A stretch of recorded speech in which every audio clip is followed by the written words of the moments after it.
Assalamualaikum warahmatullahi wabarakatuh. Di sini saya akan menjelaskan tentang apa saja ya mata kuliah PGSD Jember. Simak videonya. Semester 1. Di semester 1 ini kita belajar tentang pengantar pendidikan. Pengantar pendidikan ini kita belajar misalnya tentang landasan, asas-asas tentang pendidikan dan lain sebagainya. Selanjutnya yaitu konsep dasar IPA yang bobotnya 3 SKS. Di sini akan belajar tentang dasar-dasar IPA yang ada di SD. Selanjutnya yaitu konsep dasar PKN SD, juga 3 SKS, belajar tentang dasar-dasar PKN yang ada di SD. Selanjutnya ada matematika dasar. Di sini kita akan belajar tentang matematika yang ada di SD. Namun di sini sepengalaman saya belajar tentang matematika yang ada di SMA, misalnya SPLDV, terus bilangan berpangkat, pokoknya yang dasar-dasar yang ada di SD. SPLDV di SD juga ada, bilangan berpangkat juga ada.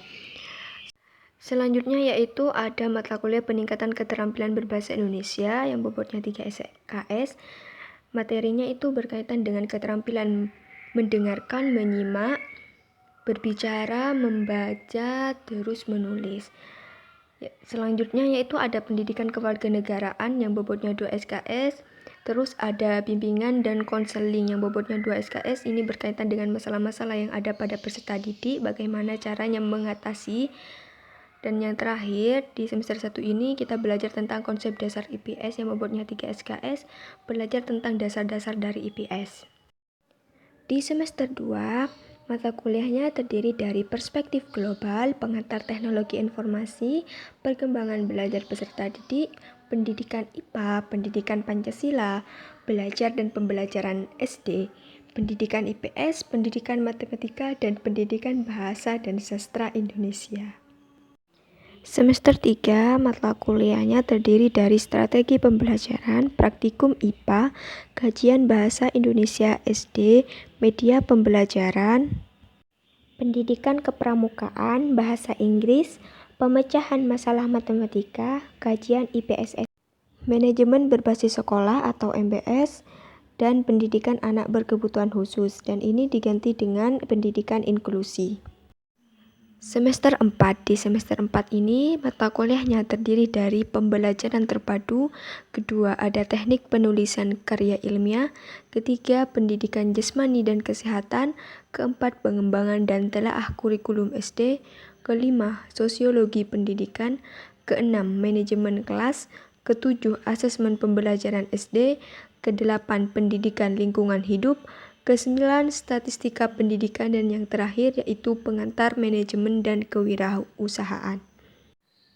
Semester 5. Di semester 5 ini mata kuliahnya terdiri dari PLP, pengenalan lapangan persekolahan, kapita selekta pembelajaran, seni rupa, pendidikan multikultural, penelitian pendidikan SD, pembelajaran kelas rangkap, bahasa Indonesia, profesi keguruan, dan perencanaan pembelajaran SD.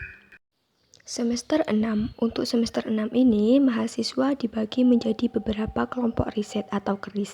Yang pertama yaitu keris matematika, yang kedua keris IPA, yang ketiga keris IPS, yang keempat keris PKN, dan yang kelima keris bahasa Indonesia. Berikut ini mata kuliah yang ditempuh semua kelompok riset. Yang pertama yaitu pembelajaran mikro, kedua pengembangan pembelajaran matematika, ketiga pengembangan pembelajaran IPA SD, yang keempat pengembangan pendidikan IPS SD, yang kelima pengembangan PKN, keenam pembelajaran BISD, yang ketujuh agama Islam, dan yang kedelapan pendidikan seni. Selain 8 mata kuliah yang telah disebutkan, terdapat 3 mata kuliah yang harus ditempuh oleh mahasiswa sesuai dengan kelompok riset yang telah ditentukan.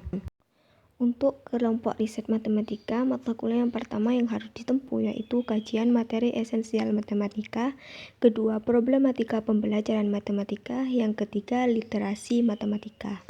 Untuk kelompok riset IPA, mata kuliah tambahannya yaitu yang pertama kajian materi esensial IPA, yang kedua problematika pembelajaran IPA, yang ketiga literasi sains. Untuk kelompok riset IPS, 3 mata kuliah tambahan. Yang pertama pembelajaran IPS berbasis kearifan lokal, kedua problematika pembelajaran IPS, dan yang ketiga teori-teori sosial. Untuk kelompok riset PKN, 3 mata kuliah tambahannya yaitu pembelajaran PKN berbasis kearifan lokal, problematika pembelajaran PKN, dan analisis data penelitian humaniora. Untuk kelompok riset bahasa Indonesia, 3 mata kuliah tambahannya yaitu yang pertama pembelajaran keterampilan berbahasa berbasis kearifan lokal, yang kedua problematika pembelajaran bahasa Indonesia sekolah dasar, yang ketiga evaluasi pembelajaran bahasa Indonesia sekolah dasar. Jadi di semester 6 ini mahasiswa menempuh 11 mata kuliah. Sekian video dari saya, semoga bermanfaat. Kurang lebihnya mohon maaf. Wassalamualaikum warahmatullahi wabarakatuh.